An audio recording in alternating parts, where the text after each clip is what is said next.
Tenemos más o menos 7,5 millones de personas viviendo en zonas o en barrios marginales, y de los cuales aproximadamente el 74% está en una condición vulnerable. Es decir, frente a un sismo de magnitud importante, aproximadamente se estima que más o menos 200.000 viviendas colapsarían y unas 340.000, 350.000 viviendas podrían quedar inhabitables.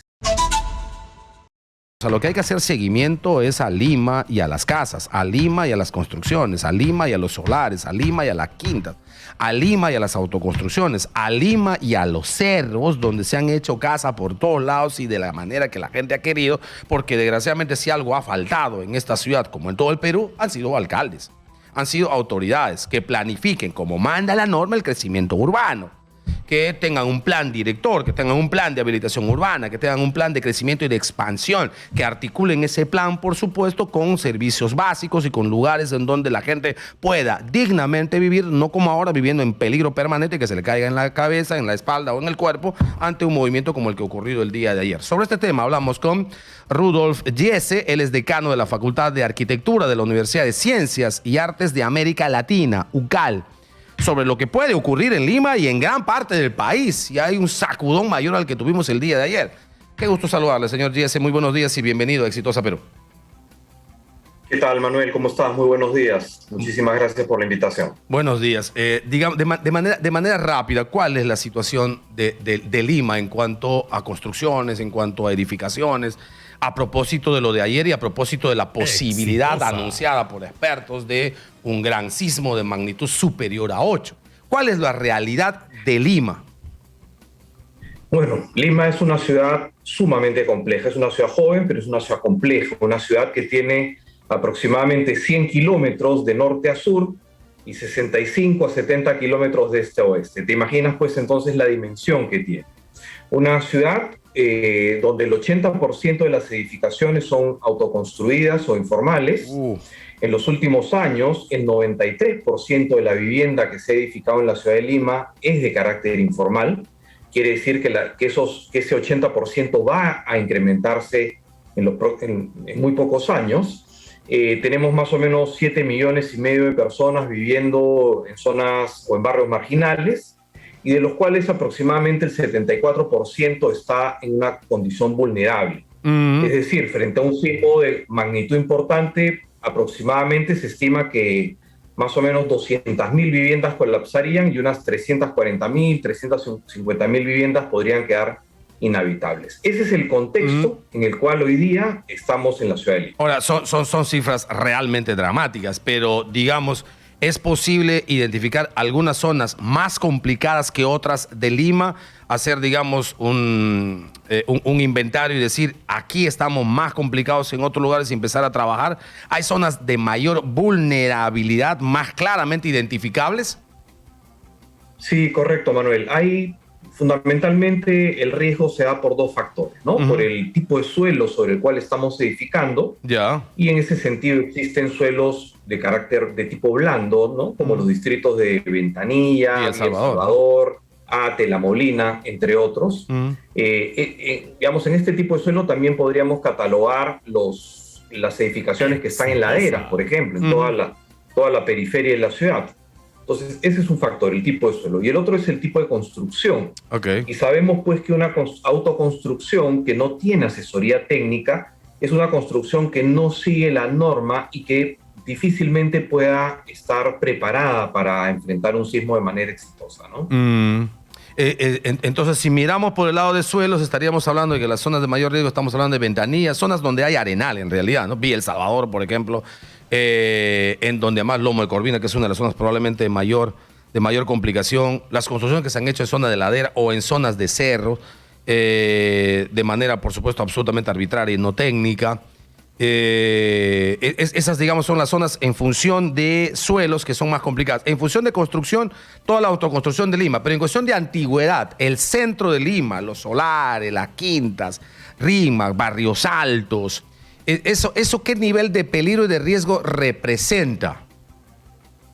Sí, en ese caso también es un peligro, un riesgo alto, ¿no? No por la antigüedad necesariamente, porque vemos ciudades en el mundo que tienen muchísimos más años que Lima y sus construcciones están perfectamente bien conservadas, sino el problema es que esas casonas, como dices tú, en distritos como el Cercado de Lima, Rímac, el Callao también, por ejemplo, están en mal estado de conservación. Entonces, y además tuburizadas a partir de los años 40 del siglo pasado, toda la zona del centro de Lima empezó un proceso de tuburización y de subdivisión de propiedades que ha ido disminuyendo la resistencia constructiva de estas edificaciones, ¿no? Entonces, eso, como dices tú, también es un peligro. Más o menos se calcula que hay aproximadamente unas 1.000 viviendas en esta zona, Centro Histórico de Lima, el RIMAC, que podrían colapsar frente a un sismo de alta intensidad. Y nuestra infraestructura pública, el asunto, por ejemplo, de servicios básicos, ¿cómo están nuestros hospitales, los viejos, vetustos hospitales? ¿Se mantienen? ¿Están en buen estado de conservación?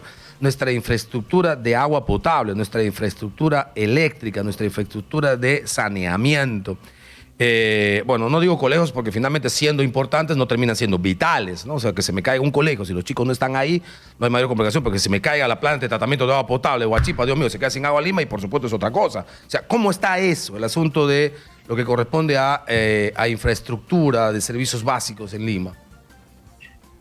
Sí, bueno, la mayoría de los hospitales, sobre todo, son hospitales antiguos, entonces la norma técnica con la cual se han construido no necesariamente está preparada para los sismos. Hoy día sí, por ejemplo, los hospitales que se construyen con aisladores sísmicos que hacen que justamente este tipo de infraestructura que no puede fallar frente a una situación de emergencia esté preparada. Pero efectivamente, como preguntas tú y te doy la respuesta, sí tenemos un problema de infraestructura pública. Imagínate, Lima es una ciudad que está dividida, digamos, flanqueada por dos ríos, ¿no? El Chillón y el Rímac. ¿Qué pasaría, por ejemplo, si colapsaran los puentes que unen la ciudad, que cosen la ciudad? Sería realmente un problema muy complejo. Entonces, así como hablamos de la vivienda, también la infraestructura pública es un tema que tiene que ser revisado porque evidentemente en una situación de crisis es lo que no podría fallar, ¿no? Estamos conversando con Rudolf Giese, él es decano de la Facultad de Arquitectura de la Universidad de Ciencias y Artes de América Latina, UCAL. Y ahora queremos entrar, Rudolf, si nos permites, un poco a nuestros hogares, a nuestro departamento, a nuestra casa, al lugar donde vivimos. Y a la necesidad de identificar en el lugar donde estamos la mayor cantidad de tiempo, por ejemplo, ayer a las 5:27 de la mañana, me imagino que el 90 y pico % de Lima estaba descansando, estaba dentro de la casa. ¿Cómo identificar dentro de la casa, dentro de la vivienda, los lugares más seguros para decir, cuando estamos en el momento de crisis, cuando estamos en el tema del movimiento, a dónde nos vamos, cuál es el lugar más seguro donde podamos estar juntos y donde, digamos, podemos proteger la vida? ¿Qué criterios hay que tener para señalar este es? Esa es una pregunta súper importante porque efectivamente, como te comenté, Lima es una ciudad que tiene un 80% de autoconstrucción y es un tipo de construcción que tiene que ser revisada. Nosotros en UCAL, en la Facultad de Arquitectura, empezamos hace 3 años aproximadamente un proyecto de evaluación de riesgos frente a sismo para poblaciones vulnerables. Entonces hemos atendido un número importante de familias que nos han buscado para poder hacer una evaluación.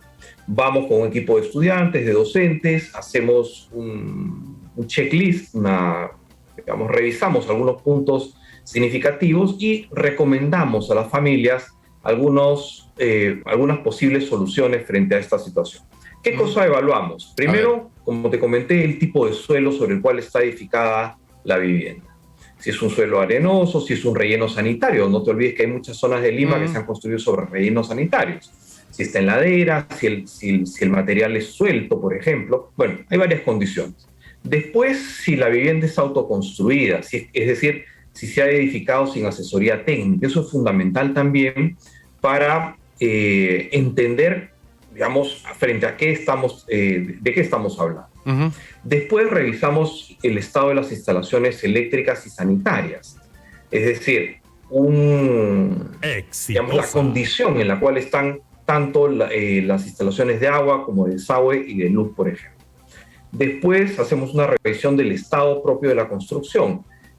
sobre el sistema estructural. Vemos si es que la casa presenta rajaduras, si son en muros, si son en columnas, si son en vigas. Y después también observamos si los pisos están asentados, es decir, si es que mantienen la horizontalidad o es que han empezado a hundirse. Okay. Esto podría ser también una señal de alguna deformación en la cimentación. Hay muchas veces que hemos ido a viviendas, por ejemplo, en zonas de ladera, y hemos observado que están asentadas sobre llantas. La nivelación del terreno se hace sobre una base de llantas. Sí. Entonces, todos esos factores son observados para poder hacer una evaluación y dar una recomendación a la familia que ocupa esa vivienda, ¿no? De manera general, los criterios esos de ubicar columnas, ubicar vigas, ubicar dinteles, esta, digamos, ayuda, ubico donde estén las vigas más grandes, los dinteles más grandes en las puertas, o en todo caso las columnas, y esos son, en teoría, de manera general, aunque por supuesto hay que hacer especificaciones como usted señala, pero de manera general, ¿esos criterios ayudan? Claro, por supuesto.